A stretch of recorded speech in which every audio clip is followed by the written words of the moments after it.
Each generation, someone has said, stands on the shoulders of those who led the generation before. This generation of high school students stands even taller today. In science, particularly, the high school students of today tower over those who began their studies in science 25 or 30 years ago. 35 years ago, when I was a student in high school, things were much different than they are today. My high school science laboratory, although it contained many of the basic items of equipment still in use today, was different in that the amount of information available to us was much less than that available to students today. Also, the avenues for the application of newly acquired knowledge were not so obvious. Today, the fundamentals of science are being applied in more and more diversified fields. America's space program, and Skylab in particular, have helped to broaden the vistas of today's science student.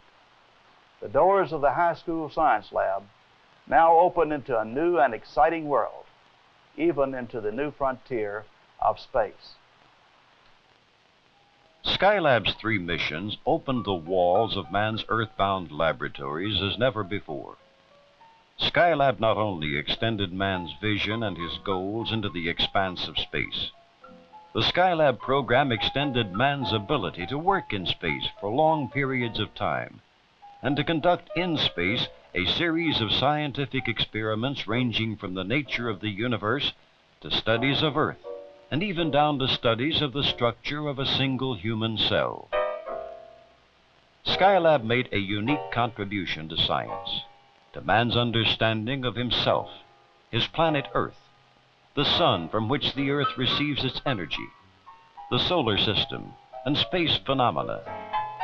30 years ago, the results of a major scientific investigation of this kind might have taken decades to filter down into the science curricula of high schools. Today, this happens in a matter of months.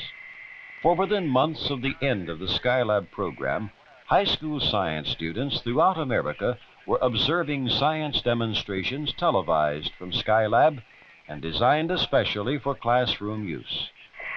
And then what I'm going to do is I'm going to bounce it with these 2 long pieces of wire that I have. Okay, let's give it a wrap on both sides. From a demonstration of a Skylab experiment in fluid mechanics to another Skylab demonstration of an experiment with a gypsy moth in space. Science students in high schools today can watch actual experiments performed in space, presented on their level of understanding in science demonstrations prepared by NASA and circulated to schools. These brief demonstration films cover a variety of subjects in various scientific disciplines. There is an experiment with magnets in zero gravity. They end up producing a flat spin. And the explanation for that is something that I'm not aware of. And it was a puzzle to me when I first saw it here the other day. And perhaps you can talk that over in your science classes and figure out a good explanation. Another experiment deals with the behavior of liquid films in space. Astronaut Owen Garriott investigates the behavior of minnows born in the zero gravity of space compared with those born on Earth. Astronaut Alan Bean demonstrates the behavior of darts in a weightless environment. Astronaut Edward Gibson on liquid floating zones. Skylab science demonstrations on other subjects included fluid mechanics, human body momentum, Rochelle's salt growth, and the gyroscope operating in zero gravity. The spacecraft systems, the Apollo system uses a little gyro like this, a set of them, and it uses these gyros to remember its orientation. What we do is before we spin up the gyro, Skylab. Man in space exploring for high school students today phenomena that cannot be observed on Earth. Skylab is also sure to be noted as the first major scientific undertaking in which experiments designed and supervised by high school student investigators were carried out. For these young scientists, Skylab opened onto space, their classroom walls, erasing the limits with which students so young have always studied until now, accelerating the process of learning at this age. Hello, I'm Kirk Shearhart from Berkeley, Michigan. My experiment, powder flow in zero gravity, ED73, is part of the Student Skylab project. I'm Ken Brandt from Grand Blanc, Michigan, student investigator for this project. Hello, I'm Allison Hopfield. I'm from Princeton, New Jersey, where I'm a junior at Princeton Day School. I'm a student experimenter on ED21, photography of libration clouds. I'm Vince Converse from Harlem High School in Rockford, Illinois. My Skylab student experiment is zero gravity mass measurement. I'm Robert Staley of the Harley School in Rochester, New York. Hi, I'm Joel Werdicamper from West Point, Nebraska, the student investigator for this experiment.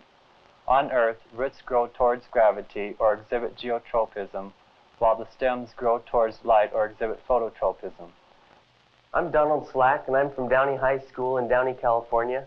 I'm one of the Skylab student experimenters.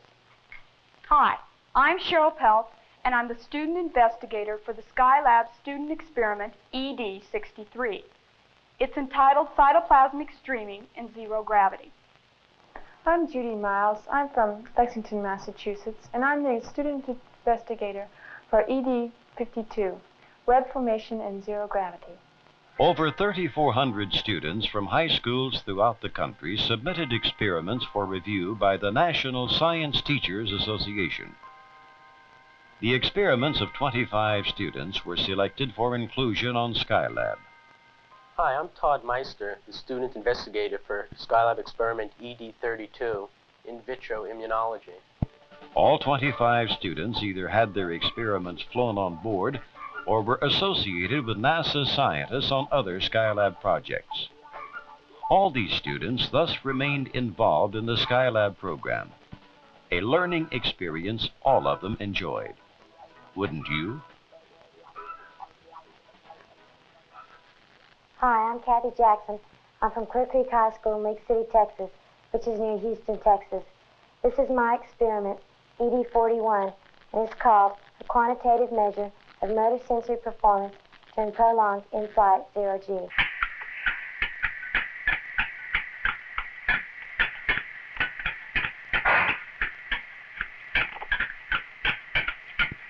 Hey! Another 45 seconds. Can't beat that. Well, Kathy, hope you learned something. It's been fun. Kathy learned something.